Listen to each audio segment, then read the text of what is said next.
आता परीक्षित, आता इथे विचारलेलं आहे की हे पर्टिक्युलर वर्ड कशासाठी यूज केलेले आहे. सो परीक्षित हा वर्ड कशासाठी यूज केलेला आहे, तर हा यूज केलेला आहे hero of the famous song press found Atharvaveda. Parikshit हा यूज केलेला आहे की जे हिरोज होते ज्यांनी सॉंग्स प्रेस केले होते अथर्ववेदामध्ये. त्याच्यानंतर जनामे जया हे कशासाठी होतं, तर is credited with having gone round the earth, म्हणजे हा ह्याच्यासाठी पर्टिक्युलरली होता. त्याच्यानंतर होता प्रवहना म्हणजे फेमस फिलॉसॉफर होता हा एक. आणि जनक हा कशासाठी होता, तर पॅट्रोन ऑफ याज्ञवल्क्य. जनक हा पॅट्रोन ऑफ याज्ञवल्क्य. तर हा थोडा डिफिकल्ट टाईप क्वेश्चन्समध्ये येईल, कारण हा आपण नॉर्मली असा एक्सपेक्ट केला नसतो क्वेश्चन, किंवा एवढं डिटेलमध्ये आपण माइंडमध्ये राहील असं गरजेचं नाही आहे. आपण ही ह्युमन बिईंग्स आहोत, सो हे सर्व लक्षात राहणं गरजेचं नाही आहे. त्याच्यानंतर आता विचारलं होतं की कोणते कोणते रिजन होते ते मर्ज झाले होते इंडियामध्ये, आणि कोणत्या पर्टिक्युलरली स्टेटमध्ये मर्ज झाले होते. सो मयूरभंज हा पर्टिक्युलरली ओरिसामध्ये मर्ज झाला होता. आता भंज आलं म्हणजे ओरिसा असं लक्षात ठेवलेलं. कोल्हापूर हा आता बॉम्बे प्रोव्हिन्समध्ये झाला होता. रामपूर मर्ज इंटू यूपीमध्ये. पूर आला म्हणजे यूपी असं लक्षात ठेवायचं. भोपाळ हा सेंट्रल ॲडमिनिस्ट्रेशन होता. जसं की तुम्ही मध्य प्रदेश हा स्टेट जो आहे हा एक सेंटरला स्टेट आहे आपल्या. सो तुम्ही लक्षात ठेवू शकता की हे सेंट्रल ॲडमिनिस्ट्रेशन भोपाळमध्ये होतं. हा इझी म्हणजे थोडासा होता, कारण तुम्हाला जो भोपाळ जरी मॅचअपला माहिती होतं असेल तरी तुम्ही मॅचअप करू शकता, आणि ते लोक एवढा डिफिकल्ट मॅचअप्स देत नाहीत. जो तुम्हाला एकाची जरी मॅच माहिती असेल तरी तुम्ही होल क्वेश्चन सॉल्व करू शकता. त्याच्यानंतर governor of Mohammad Ghuri's and territories विचारले होते की मोहम्मद घुरीने कोणाकोणाला पर्टिक्युलरली गव्हर्नर केलं होतं आणि कोणत्या टेरिटरीसाठी केलं होतं. सो याल्दोज होतं हे साठी होतं, अफगाण माउंटेनसाठी. त्याच्यानंतर कुबाच्या इंडस व्हॅलीसाठी होतं. मोहम्मद बिन बख्तयार हा बेंगॉलसाठी. आता बख्तयार बी म्हणजे बेंगॉल, आणि ऐबक हा दिल्ली, ज्यांनी जो कुतुबुद्दीन ऐबक होता ह्यांनी दिल्लीचं फाउंडेशन केलं होतं, जो की स्लेव्ह डायनेस्टीमधून होता. आता मी परत एकदा पाठी जाऊन रिवाईज केलं तर कुतुबुद्दीन ऐबक जो होता तो स्लेव्ह डायनेस्टीचा होता, आणि तो दिल्लीचा फाउंडर होता, हेही मला माहिती आहे. ओके, सो असं तुम्ही रिकॉल करू शकता. जो नेक्स्ट क्वेश्चन आहे तो प्री मौर्यन पिरियडमध्ये India's known as the queen of eastern sea. आता हा क्वेश्चन विचारला होता की प्री मौर्यन पिरियडमध्ये इंडियाला कशासाठी ओळखलं जायचं. सो तो आपण त्याच्यासाठी बोलू शकतो की India queen of eastern seas म्हणून ओळखलं जायचं. तर हा क्वेश्चन थोडासा मला डिफिकल्ट वाटला, बट काहीतरी तुम्ही लॉजिक लावून हा सॉल्व पण करू शकत होता, कारण इंडियाचं लोकेशन्स तुम्हाला जर माहिती असेल वर्ल्ड मॅपवरती तर तुम्ही ऑफकोर्स त्याचा आन्सर देऊ शकत होता. तसंच डिफिकल्ट नाही, पण तेवढा तुमचा सेन्स ऑफ ह्युमर एक्झामला प्रेझेंट असला पाहिजे. आता डायनेस्टीज अँड किंग विचारले. राष्ट्रकूट डायनेस्टी विचारले. चोला, पाला अँड परमार्स विचारले. राष्ट्रकूटमध्ये कोण होता, दंती दुर्गा होता. चोलामध्ये विजयालया होता. पालामधून गोपाल अँड पाला गोपाल, हे थोडंसं मॅचिंग लक्षात राहू शकतं.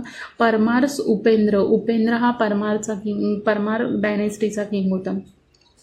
त्याच्यानंतरचा क्वेश्चन आहे आर्केमेनी conquest that new industries of blanket making develop in Indian borderland specially कंबोजमध्ये कोणती न्यू इंडस्ट्री डेव्हलप झाली होती. सो आता हा पण थोडा डिफिकल्ट टाईप क्वेश्चन्स आहे, एवढं लक्षात ठेवणं आपल्याला पॉसिबल नसतं सर्व. नंतर होता किंग ऑफ कामरूप. त्याला कोण होता जो किंग ऑफ कामरूप बोलले जायचे. So dared not detain a Chinese pilgrim and is capital against the wish of Harsha. Ruler of Sindh was already humbled by the Prabhakar Vardhan. Humbled by the Prabhakar Vardhan. त्याच्यानंतर रुलर ऑफ काश्मीर कोण होता? Was compelled to surrender tooth relic to Harsha. And the ruler of Vallabhi had once fled before the advancing arms of the Kannauj monarch but later married his daughter. So हे particular किंग्सबद्दल information दिलेली आहे. हे Kings kingdom, त्यांच्या dynasties, त्यांची info, coins वगैरे, हे तर ॲन्शंटचे favourite topic आहेत MPSCचे. हे ते क्वेश्चन्स विचारतातच, कोणत्या डायनेस्टीमध्ये कोण गव्हर्नर वगैरे होतं.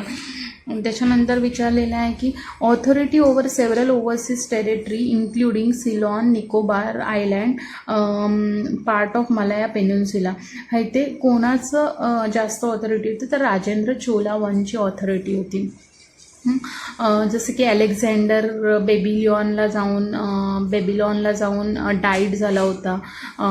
म्हणजे थोडंसं असं लक्षात ठेवू शकता. मग सिलॉन हे राजेंद्र चोला वनमध्ये राज्य, त्याचं जेव्हा डायनेस्टी होती, त्याचं जेव्हा किंगडम होतं, तेव्हा त्या सर्व रिजन्सवरती त्याचा जास्त होल्ड होता. Gupta king took the title of Mahendraditya. आता जे कुठल्या कुठल्या किंगने कोणते कोणते टायटल्स घेतलेले आहेत ह्याचा मी तुम्हाला एक शॉर्ट नोट शेअर करेन जी माझ्याकडे आहे. मी पर्टिक्युलर किंगसाठी म्हणजे समुद्रगुप्ताला काय यूज केलं होतं, चंद्रगुप्तासाठी टायटल कोणतं होतं, आणि कुमारगुप्तालाच महेंद्रादित्य हे टायटल दिलं होतं. सो असं तुम्ही लक्षात ठेवू शकता. गुप्तामध्ये महेंद्रादित्य, कुमारगुप्ता महेंद्रादित्य हे टायटल.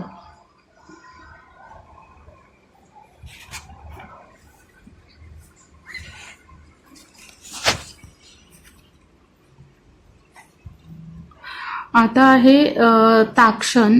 हे पर्टिक्युलर पर्सन्स आहेत. हे ह्याच्याबद्दल दिलेलं आहे की हे कोण होते. ताक्षण हा कार्पेंटर होता. भागदुगा कशाला बोलले? आता ताक्षण हा पर्सन होता जो ज्याला की कार्पेंटर बोलायचे, पण भागदुदा हे कशाला बोलायचे? तर कलेक्टर ऑफ टॅक्सेस, जो टॅक्स कलेक्ट करायचा त्याला काय बोलायचे? भागदुदा बोलायचे. त्याच्यानंतर क्षत्री कशाला बोलायचे? जो कॅम्बरलेन होता.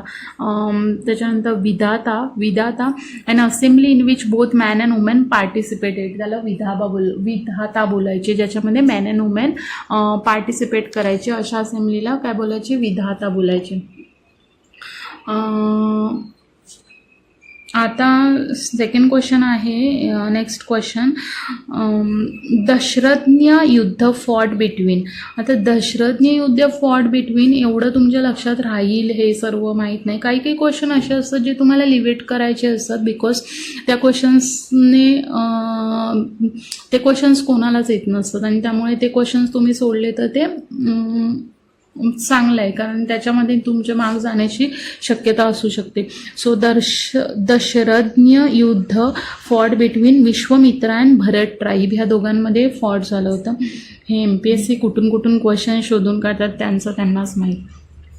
इडिक्ट हॅवड इन्फॉर्मेशन अबाउट सम्राट अशोक धम्मास, त्याला काय बोलायचे? तर मायनर एडिक्ट. आता नॉर्मली मी एक रेफर केलं होतं, त्याच्यामध्ये असं होतं की जे अशोकाच्या लाईफमध्ये जे इव्हेंट झालेले आहेत त्याच्याबद्दल जे त्याने लिहिले त्याला मायनर एडिक्ट बोलायचे, आणि जे धम्म रिलेटेड वगैरे धर्माबद्दल वगैरे ते जे त्याने मेजर वर्क केले ते सर्व मेजर एडिक्टमध्ये येत होते. बट इथे आता दिलं की अशोकाचं जे धम्म होतं ते मायनर एडिक्टमध्ये येते. सो मेजर एडिक्ट आणि मायनर एडिक्ट हे जर तुम्हाला तुमच्याकडे ते आर्ट अँड कल्चरचं जर बुक असेल तर त्याच्यामध्ये त्यांनी बायफर्केशन करून दिलेलं आहे प्रॉपरली, नितीन सिंगाने याचं. त्याच्यानंतर आता उत्तरपद हे तर 6th स्टँडर्डच्या बुकमधून जसंच्या तसा क्वेश्चन्स ड्रॉन केलेला आहे. उत्तरपद हे तक्षशिलामध्ये होतं, पश्चिमपद हे उज्जैनीमध्ये होतं, पूर्वपद हे पाटलीपुत्रामध्ये होतं, आणि दक्षिणपद, आता दक्षिण म्हणजे साऊथवरून सुवर्णगिरी असं लक्षात ठेवायचं, पूर्व म्हणजे पाटलीपुत्र असं लक्षात ठेवायचं, आणि तक्षशिला उत्तरपद, उत्तरमध्ये डबल टी येतं, डबल टी म्हणजे तक्षशिला, आणि पश्चिमपद तर उज्जैनी, हे तर तुम्हाला मिळूनच जाईल. त्याच्यानंतर culture, scholar and poet. Famous poet Harisena was his court poet. ही इन्फॉर्मेशन दिले पर्टिक्युलर एका किंगबद्दल. सो त्याच्या राज्यामध्ये एक फेमस पोएट होता हरिसेना, त्याच्या कोर्टमध्ये. बुद्धिस्ट स्कॉलर होता Vasubandhu was in his court. And Vincent Smith praise him as the Indian Napoleon. Indian Napoleon कोणाला म्हणतात हे बुकमध्ये दिलेलं आहे आणि ते समुद्रगुप्ताला म्हणतात. एवढं जरी तुम्हाला माहिती असेल तरी ह्याचा आन्सर तुम्हाला इझिली मिळून गेलं असतं.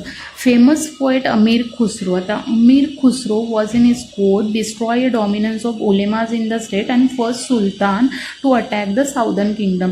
कोण होता? अलादीन खिलजी. त्यावेळी मूवी पण आली होती आणि आय थिंक त्याच वर्षीचा क्वेश्चन आहे, पद्मावत मूवी नंतरचं. त्याच्यानंतर नागालापुरम सिटी इस्टॅब्लिश. आता हे नागालापुरम हे नाव आल्यावरच तुमच्या डोक्यात क्लिक झालं पाहिजे कृष्णदेवराया, कारण हे पण 6th स्टँडर्डच्या बुकमध्ये आहे. कृष्णदेवराया, त्याच्यानंतर मीराबाई वगैरे असे सर्व ते आहेत. त्याच्यामध्ये कृष्णदेवराया दिलेलं आहे. मिडेवलमध्ये आय थिंक आहे वाटतं. मिडेवलमध्येच आहे हे. सो नागालापुरम सिटी जी होती ती इस्टॅब्लिश केली होती कृष्णदेवरायाने. 8 famous Telugu poet in his court होते. 8 पोएट होते याच्या कोर्टमध्ये. टायटल होता आंध्र भोज. ह्याला टायटल दिलं होतं आंध्र भोज. सो असे हे मी 5 इयर्सचे